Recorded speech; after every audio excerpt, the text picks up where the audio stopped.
I want you to listen to what she said to Oprah because it's going to come back in a second. I think it's SOT 9. You know, Oprah is vice president.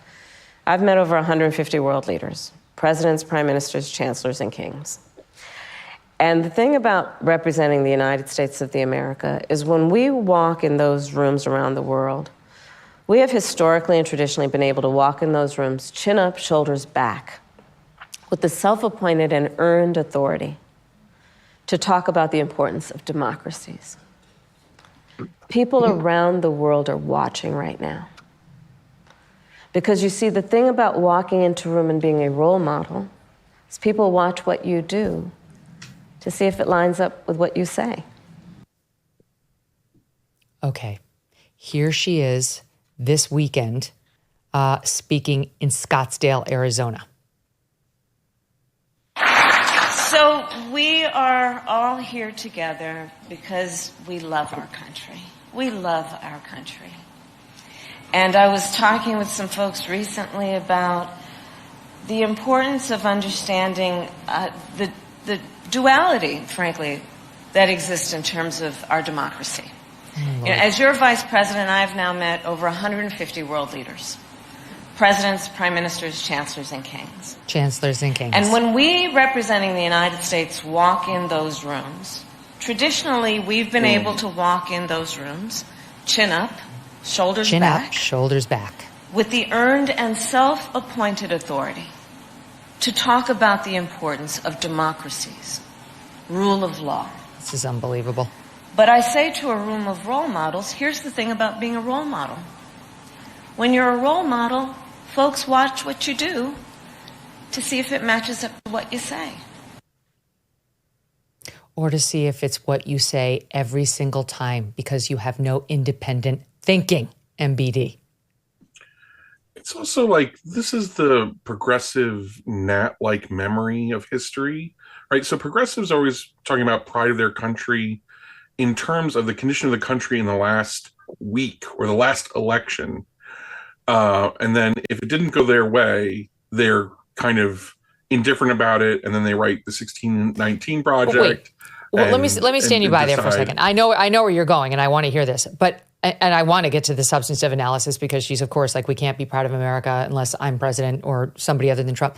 But do you see the forensic diagnosis of what she's doing there? She only delivers canned lines. She's an actress. There is no substance to this person. She's good at trying to make it sound like she just thought of it, like that duality line. She's used that a million times. We've played that too. She's only got a few quivers in her arsenal, and that's all she can use. If it's not in there, she resorts to, I can't answer a hypothetical or something. What we're seeing is alarming. There's no there. This is not a person even of substance. She can't do this job. Right. I mean, you see, she's fundamentally the most insecure person who's run for president in our lifetimes. I mean, and it is right there on her face, deer in headlights.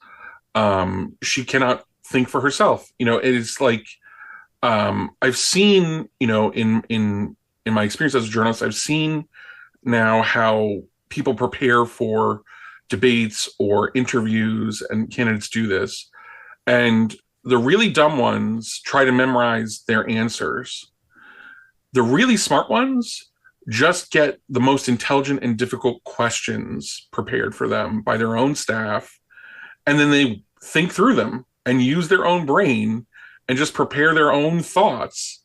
And they're ready in the moment for however that question is asked to engage with their brain, with their heart as a human, hopefully, as well. And what you see there is someone who she wants to engage on that, like, heart-to-heart level, but she can't get past the brain malfunction, which is, you've asked me a question and now I've got to search for my prepared speech lines for it, which aren't that long and don't have much substance and aren't going to satisfy you.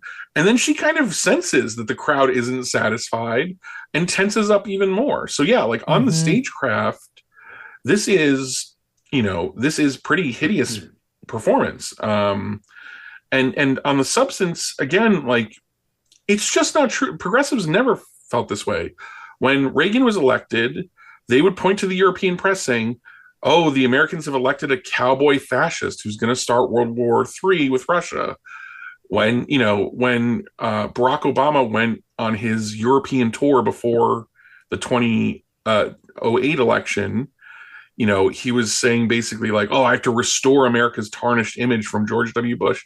So basically, like, whenever a Republican is elected, the Democrats say that, our reputation around the whole world has been ruined.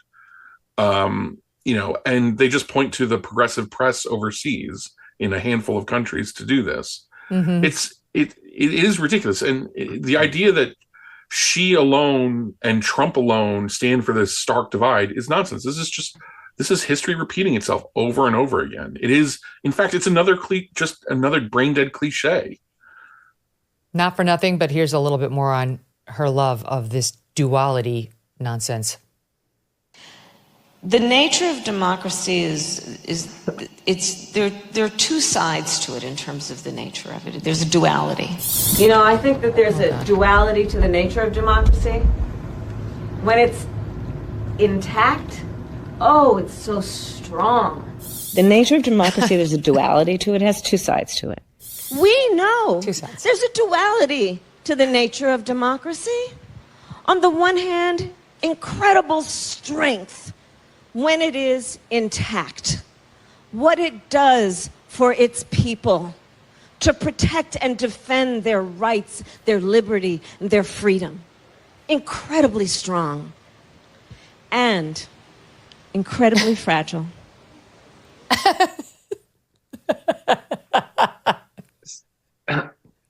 I'll miss her when she's gone. I'll miss her a little, I guess. I don't know. She's entertaining.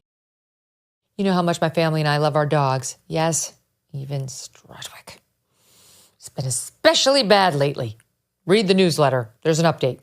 I can't imagine life without them, though sometimes I do. Not Thunder, but sometimes. But I love him. I love him, and I do enjoy most of my time with them. Look, my dogs have a great life. I'm sure your dogs have a great life too. But you and I both know that some dogs are not so lucky. This is why I'm so glad to tell you about Delta Rescue. I love Delta Rescue. Whenever you donate to anyone who claims to take care of animals, you've got to look for the words no kill. No kill. Otherwise, you know what happens if nobody adopts the dog or the cat. This, Delta Rescue, is the largest no-kill, care for life animal sanctuary in the world. They've rescued thousands of dogs, cats, horses too. They provide all the animals with shelter and safety, and most of all, love. And they've been doing it now for more than 45 years. Delta Rescue relies solely on contributions, and giving can bring tax benefits too.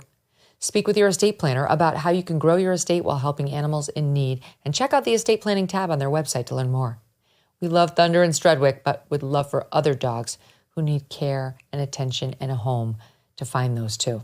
Visit deltarescue.org today to learn more. That's deltarescue.org. Thanks so much for watching. If you like what you just saw, hit the subscribe button for more clips and full episodes.